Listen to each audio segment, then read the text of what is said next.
Prima edizione di Sardinian Day, manifestazione voluta da Taste of Sardinia, che Cagliari aspettava perché è il capoluogo dei saperi e dei sapori dell'isola.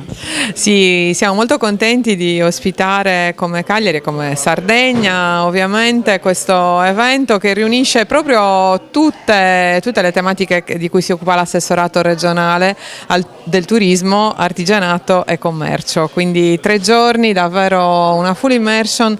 dentro i sapori e i saperi dell'isola. Un'isola che sta crescendo sempre di più dal punto di vista anche dell'eleganza dei prodotti che presenta al pubblico. Sì, devo dire che finalmente valorizziamo tutto ciò che abbiamo e l'assessorato è davvero vicino a tutti i produttori, gli artisti, gli artigiani e chi si occupa di turismo che può valorizzare proprio tutto quello che noi abbiamo da sempre, ma oggi proprio e tutti questi 3 giorni ci saranno tantissimi esperti e delle persone molto preparate rispetto al tema dell'enogastronomia, e quindi noi abbiamo davvero sostenuto questo progetto con molta convinzione.